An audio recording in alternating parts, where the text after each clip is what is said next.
Bonjour, j'espère que vous allez bien. Alors aujourd'hui, je vais faire une vidéo un petit peu particulière sur les personnes qui ont eu ou qui ont un cancer, une maladie comme Alzheimer, en fait une maladie où il y a un dysfonctionnement cellulaire. Je voudrais attirer votre attention sur un point, et d'ailleurs c'est aussi bon pour toutes les personnes qui souhaitent faire une formation en régénération cellulaire, qu'elle soit énergétique ou quantique.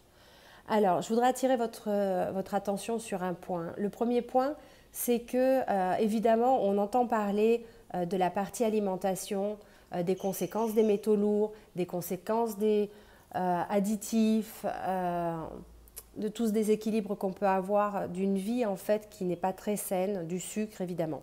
Donc ça a effectivement un impact sur les cellules. Le deuxième impact, c'est le psycho-émotionnel, d'accord? On a tendance des fois à être avec un dialogue intérieur entre notre polarité masculine et féminine, mais tout est juste parce qu'on est en plein développement sur ça actuellement au niveau de l'humanité, mais avoir un dialogue intérieur où notre mental est très castrateur vis-à-vis de notre partie émotionnelle et intuitive, où il y a comme une forme de conflit intérieur qui évidemment va se jouer à l'extérieur, qui peut peut-être donner une sensation de rejet, de solitude, enfin voilà, d'inadaptabilité, qui fait qu'il y a des conséquences aussi sur les cellules, parce qu'à l'intérieur de la cellule, on a une petite partie qui est la mitochondrie, et cette mitochondrie, pardon, c'est ce qui va nous permettre en fait, qui va permettre aux cellules de recevoir en fait les directives. Les directives, la mitochondrie, elle va être là si elle a besoin de quelque chose, elle va pouvoir communiquer avec les autres cellules pour dire envoyez-moi tel truc ou tel truc. Donc quelque part, on a une forme d'intelligence dans notre corps et on est guidé grâce à ces mitochondries. Ces mitochondries, elles ont un ADN qui est totalement différent de l'ADN qu'on a nous. Okay. Pourquoi? Parce qu'elles sont indépendantes. Donc lorsqu'une cellule dysfonctionne, si la mitochondrie va bien, elle va tuer la cellule dans laquelle elle est, et dire aux autres, voilà, il se passe ça, etc., informer les autres pour que les autres puissent réagir. Et donc, en sachant qu'elle est autonome, qu'elle communique avec les autres cellules et qu'elle nous communique nos besoins, en fait, ce qu'on peut comprendre déjà dans un premier temps, c'est que ces cellules peuvent nous dire, voilà, je vais avoir envie de quelque chose, et cette envie, en fait, elle correspond aux besoins de la cellule et aux besoins du fonctionnement général, puisque donc c'est vraiment une intelligence globale du corps. La deuxième partie, c'est que ces cellules, en fait, dans ces cellules, ces mitochondries sont hypersensibles. Elles sont hypersensibles et elles sont préprogrammées. Alors, qu'est-ce que c'est? Donc, on va voir évidemment dans le côté psycho-émotionnel qu'on a le package, évidemment, de notre vie, hein, qu'on doit certainement nettoyer pour ne pas développer de maladie, okay, ou voilà, pour se sentir le mieux possible dans notre vie. Mais on a aussi le bagage transgénétique et transgénérationnel. Transgénérationnel, ça veut dire que s'il y a des choses qui n'ont pas été résolues dans nos familles, il est fort probable qu'on les ait en nous. Et comme on les a en nous, ces problèmes qui n'ont pas été résolus de génération en génération, en fait, c'est comme une alerte et une demande de notre corps de dire là, on ne peut plus continuer à penser comme ça, on ne peut plus avoir ces croyances, on ne peut plus fonctionner de cette manière-là, on ne peut pas continuer voilà, à manger trop de sucre, trop de métaux lourds, etc. Parce que parce qu'il y a quelque chose qui vient s'imposer à nous, mais qui n'est pas sain pour nous et qui n'a pas été sain certainement dans les générations avant. Ou des maladies qui se répètent parce que justement, il y a des choses qui n'ont pas été résolues et ça se répète et ça se répète parce qu'on a quelque chose à déprogrammer de l'ordre de l'ADN, du génétique. Okay, donc, ça, c'est la première partie. Et donc, pour ça, en fait, on va être amené à ouvrir deux autres pans qui sont super importants. Parce que, de manière commune, on va regarder le côté hygiène de vie, on va aller regarder le psycho-émotionnel, mais par contre, on oublie deux parties qui sont hyper importantes. La première partie qu'on oublie, c'est la partie de l'incarnation de l'âme. Et là, évidemment, je comprends que si vous n'êtes pas éveillé, tout est juste, et je ne déclare pas avoir la science infuse, mais voilà, si ça vous parle, suivez ça, parce que C'est vraiment les piliers importants de programmation qu'on peut avoir en nous. C'est quoi? Alors, le karmique, en fait, c'est le choix de l'âme. L'âme, elle vient jouer quelque chose. On grandit face à nos difficultés. On est dans un monde de dualité et le bien, c'est là où on va aller plus facilement, et le mal, si on est bien programmé, hein, on va éviter d'y aller. Donc ça va nous guider plus ou moins. Donc on va avoir des expériences comme les expériences par lesquelles vous êtes en train de passer ou par lesquelles vous êtes passé avant, qui doivent être comprises sur le plan de l'âme. Pourquoi est-ce que vous passez par ça? Qu'est-ce que vous devez comprendre de ça? Psycho-émotionnel, alimentation, hygiène de vie, ok. Mais au-delà de ça, quel est votre plan de vie? Alors, peut-être que c'est juste d'accepter que ça y est, c'est le moment, et de passer de l'autre côté.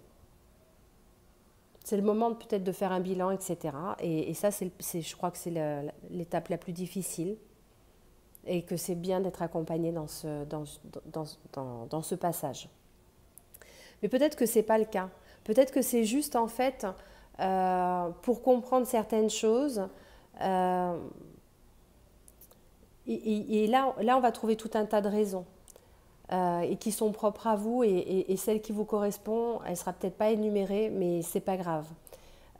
Si vous allez voir un thérapeute qui fait des lectures de registres akashiques, donc des livres d'âme, vous pourrez certainement trouver la réponse qui va au-delà de l'expérience et qui vous amène à cette expérience.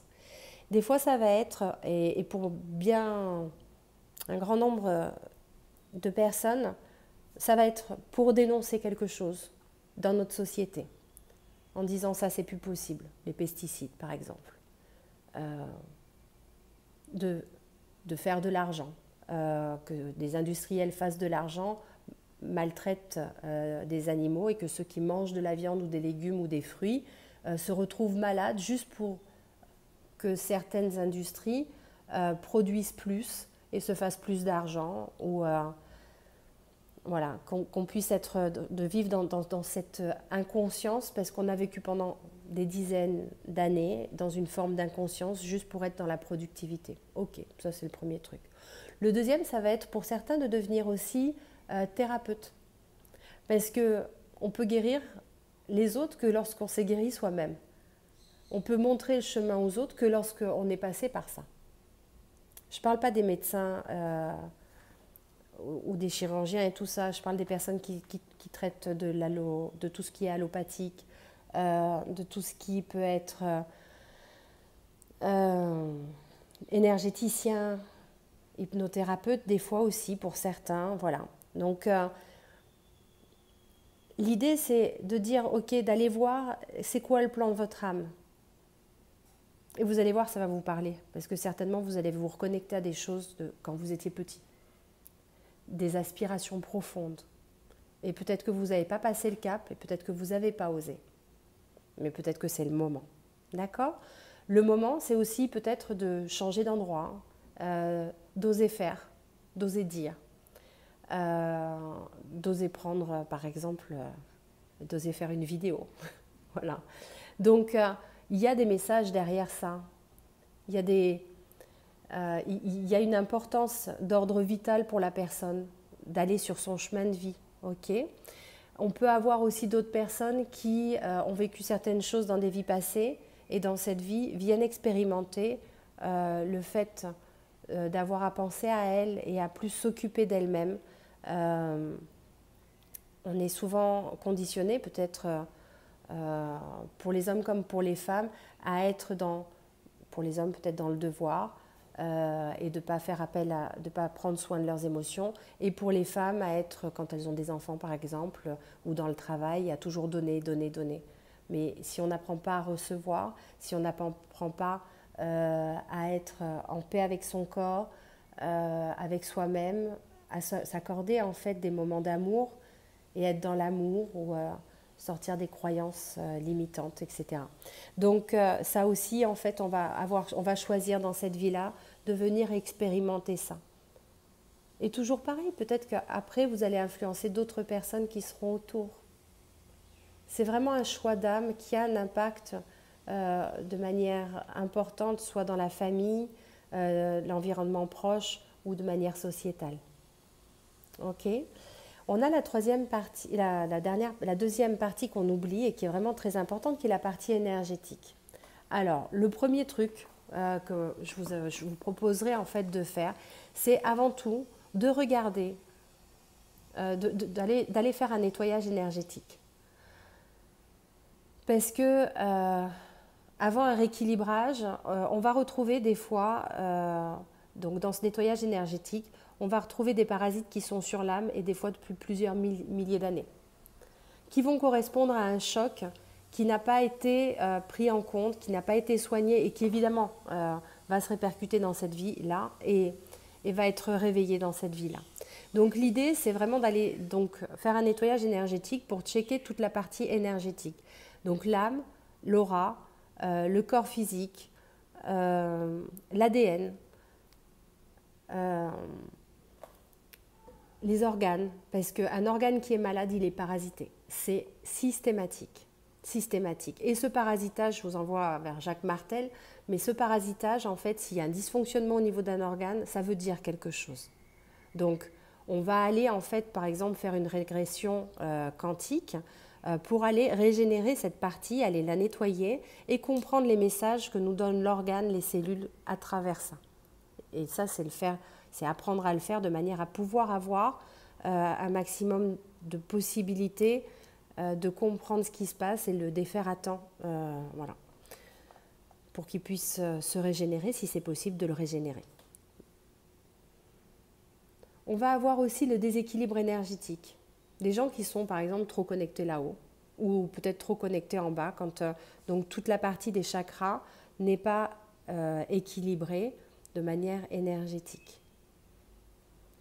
On va avoir aussi une résistance énergétique parce qu'on est tous connectés aux planètes, aux constellations et ça peut créer une résistance au changement, à l'évolution. Et énergétiquement, ah là là, c'est Saturne rétrograde, on peut essayer de le voir, et bien quelque part, on va mettre en fait notre corps et le côté émotionnel en non-acceptation de ce passage-là, parce que ça nous demande d'aller travailler telle émotion, ou ça nous demande d'aller revoir ou revisiter une partie de nous-mêmes, et on n'a pas envie, parce que c'est difficile, parce que voilà. Donc, ce qu'on peut voir, en fait, c'est que cette résistance au changement, elle va venir, en fait, s'inscrire dans les cellules, s'inscrire dans le fonctionnement cellulaire et créer un dysfonctionnement. Ce qui crée un dysfonctionnement aussi et qui est important, c'est donc du coup de voir que si on n'est pas en accord avec notre corps, si on ne comprend pas que notre corps, c'est ce qui nous permet de vivre toute cette vie terrestre, ressentir, aimer, enlacer, on envoie un message aux cellules qui n'est pas bon. Et ces cellules, en fait, quand il y a un dysfonctionnement, quand on commence à développer une maladie, elles ont vraiment besoin d'amour. Elles ont besoin de soutien. Elles ont besoin de ressentir cette énergie d'amour. Elles ont besoin aussi, souvent, de ressentir une énergétisation extérieure qui va permettre, en fait, à la mitochondrie de pouvoir continuer à fonctionner et faire sa partie.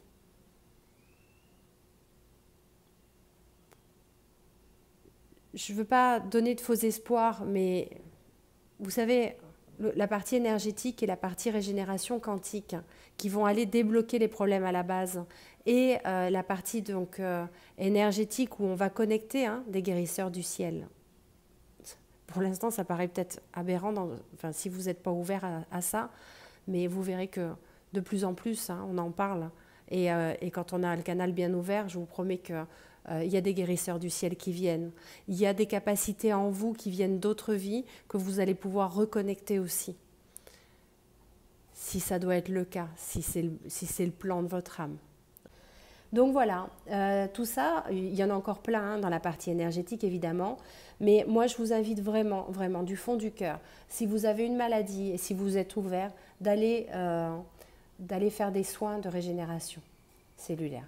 Et ces soins de régénération cellulaire, ou si vous voulez devenir thérapeute là-dedans, ça passe par ça et ça passe par la prise en compte de ces quatre points.